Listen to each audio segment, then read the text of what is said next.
In today's video, I'm going to teach you how to clear the cache in the Perplexity app on iPhone. If the Perplexity app feels a bit sluggish, isn't loading content correctly, or you just want to free up some space without losing your data, clearing the cache is a quick and safe fix. On iPhone, the most reliable way to do this is by offloading the app, which removes temporary files in the app itself while keeping your documents and data intact. You won't lose your preferences or account information, and your content will be right where you left it after reinstalling. Start by opening the Settings app on your iPhone. This is the gray gear icon on your home screen or app library. From there, scroll and tap General. This area controls system-wide options and where you can manage storage for installed apps.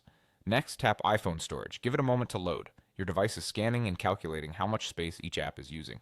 This can take a little time, especially if you haven't checked it in a while. Once the list appears, scroll until you find the Perplexity app and tap it.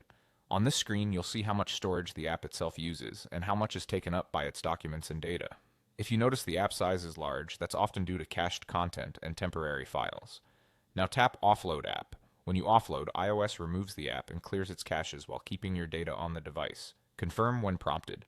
This is the key action that effectively clears out the clutter without deleting your personal information or history inside the app.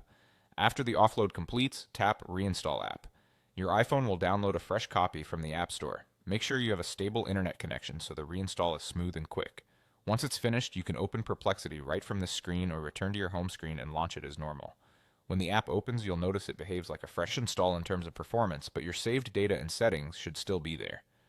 This balance of a clean slate with your content preserved is exactly why offloading is the preferred method for clearing cache on iPhone.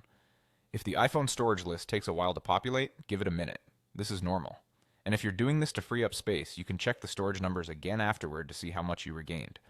That's all there is to it. You've cleared the Perplexity cache on your iPhone quickly and safely.